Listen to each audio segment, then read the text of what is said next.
I'm Khyra Steiner, and you're listening to Elaborate with K.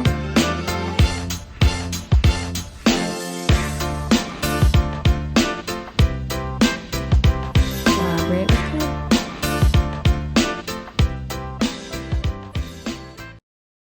K. Hey guys, welcome back to another episode of Elaborate with K. So, if you watched my previous episode, you've been keeping up with the news on social media, you would know that Los Angeles is currently dealing with several wildfires. And, with wildfires and this so much destruction comes also the loss of history, community, neighborhoods, all of that. So, first and foremost, if you or someone you know has been affected by the wildfires, in my last episode, I did include a link or a list of links to some resources.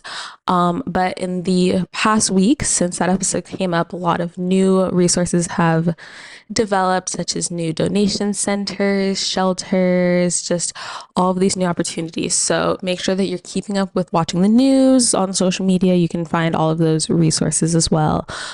Whether you were impacted by the fire and you might need some help, you need more donations, food, water, shelter, clothing, all of that. There's so many centers. And even if you weren't directly affected by the fires, there's also plenty of opportunities for volunteers. They need so many donations for everything. So, go ahead, check out those resources, do a little bit of research, and figure out where you can help. In the fires, obviously, one of the fires was the Eaton Fire, which affected the area of Pasadena, Altadena. And Altadena is actually historically a big Black community. It was a historic, large Black home owning community, neighborhood, population, and that has since been lost to the fire. And thinking about that and just hearing about the neighborhood and all of the wonderful, wonderful people who they've had these homes in their families for decades, for generations. They've watched their kids and their grandkids grow up in all of these homes, and seeing all of that loss and devastation is truly, truly heartbreaking.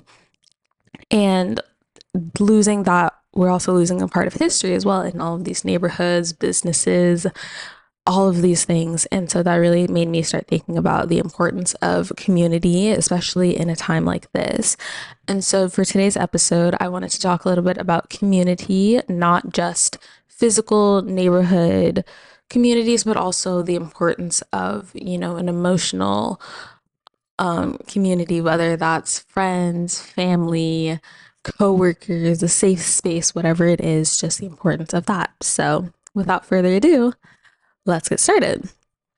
So, yes, like I said, looking at the news and watching all of this devastation and destruction of the wildfires, which as of right now are still ongoing and still happening, it's truly, truly heartbreaking to see these people lose something that was so big, so important to them. Honestly, a lot of people lost absolutely everything, and that is truly devastating. And so I think that one of the most important things, whether you are in Los Angeles, in another area, is just to remember the importance of community. And I think that especially if you're looking at something, you're watching the news, and it's something that seems far away or not directly affecting you, it probably has more of a toll on you than you think, and it definitely is affecting so many other people. And so I think it's really important to just check in with your community, check in on friends, family, and even if you're, like I said, even if you're not in the Los Angeles area, just the importance of checking in on people, providing that community where you can and where you're able, and also being able to find your own community. I know through social media and the news and everything, our country has had so many various natural disasters the past few months, honestly. And it's truly devastating and it's heartbreaking. We've gone through so much, and I think that especially in the wake of all of these natural disasters, all of the destruction and just devastation, everything that's happening, it's so important to be able to be there for the people that you have in your life, and give them some kind of resource, safe space, even if you're not able to contribute and help monetarily. I think emotional support and just care is so important, and it honestly goes a long way, and it's probably way more necessary and needed and missed than you know. So yeah, just make sure that you are checking in on friends, family, anybody that you know, even if it's someone that you're not extremely close to, but you know that they're in an area that's affected or they're going through a hard time or you hear about something, just making sure to check in, because I promise that those check-ins and knowing that someone cares about you and is thinking about you means so much, and knowing that someone is like worried about you and wants to make sure you're safe um is really important. And I think that another thing is knowing or knowing your capacity in what you can do to offer support, because it is as important as it is to be there for someone. And if someone is going through something hard, you want to be like, oh my gosh, I'm so sorry, what can I do, what can I help you with? Like, you want to do what you can to help, and the reality is that honestly everyone's capacity to help is not the same. And so I think that also knowing what you have the capacity to do and what you're able to do and offering that up and just doing what you can, So obviously, if you can't afford to buy somebody a new house, don't promise them that you're going to get them a new house. Instead, offer, hi, like I can donate this, or like I have these clothes. If you want to take some clothes, I have extra food. I can go grocery shopping for you. Just offering what you can, even if it's not monetary, if it's not physical. Honestly, just I think even in hard times or stressful situations or whatever, sometimes people just want someone to listen, someone to talk to, a shoulder to cry on. So even if you're like, hi, like, I'm so sorry this happened to you. I do not have the ability right now to contribute financially, but I am always here emotionally if you need someone to talk to, someone to listen.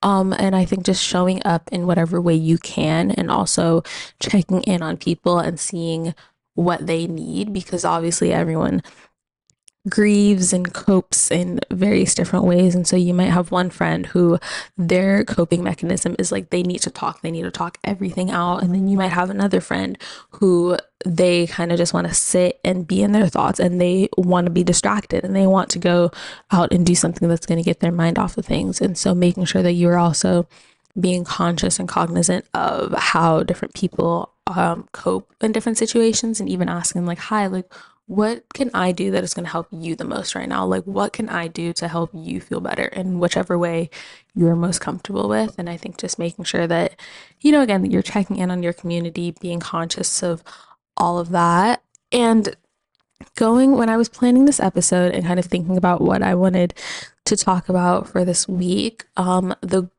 quote, "It takes a village," really came to mind. And for me, most of the time, whenever I hear that quote, it is in reference to raising kids, raising a child, and people talking about how important it is and how necessary it is to have people that are on your side supporting you and helping you out when you can't do everything, because again, you can't do everything by yourself. But I think that it applies to so much more than just raising kids.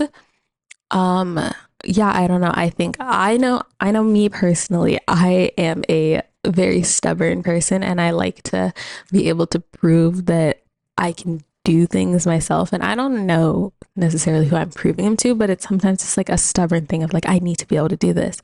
And I think that, the quote of "it takes a village," it's not a quote of saying that you don't have the ability to do something on your own or that you can't, but it's saying that if you have that village, you have that back, and you have people that are there supporting you, they're offering to help you, take advantage of that. And I think that we live in a world, like I said, with so many natural disasters and just so much stuff happening constantly. And one, it's okay to not be okay, but two, it's totally okay to ask for help and to take help that is being offered to you, because people truly do want to help and want to, be there, make things better for you, do what they can.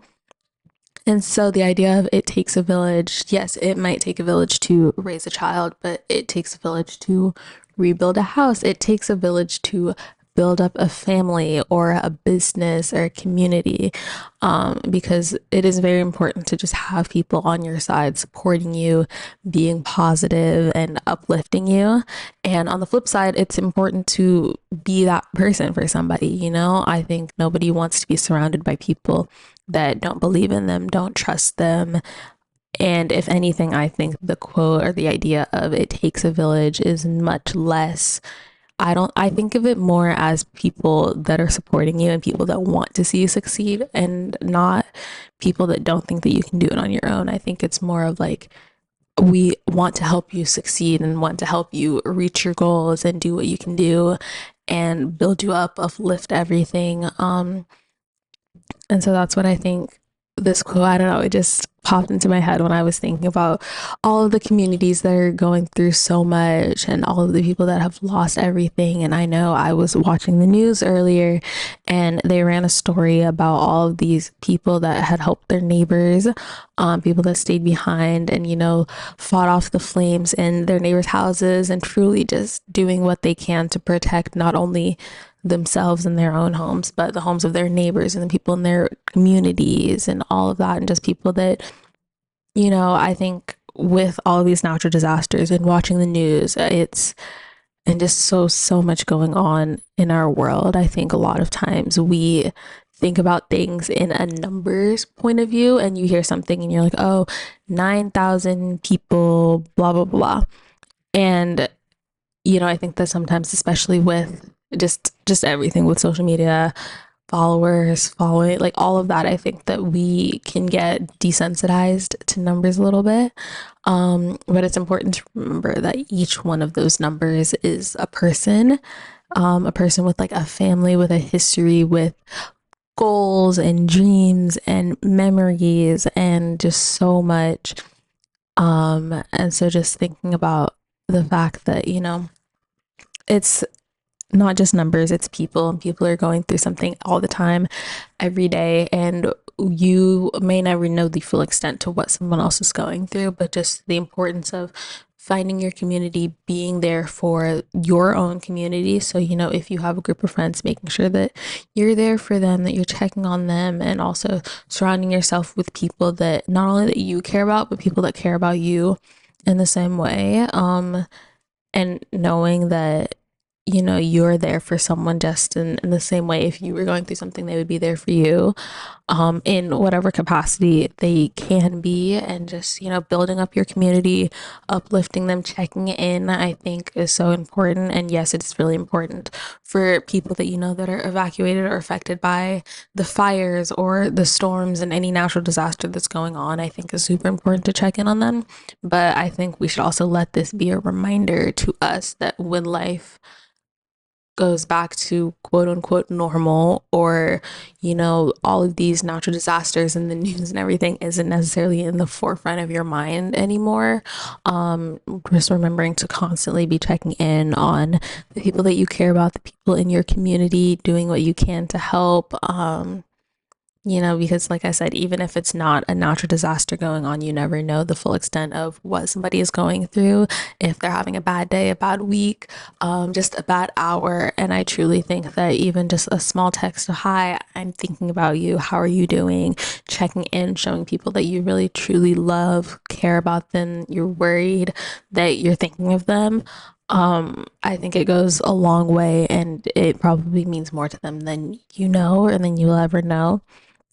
And even if you don't get a response right away, or it's not necessarily the response that you were looking for or hoping for, knowing that you are still making an impact with checking in on people, and that truly that is one of the most supportive and kind, caring things that you can do, is checking in on people and, being there for them in whatever ways you can, offering your support.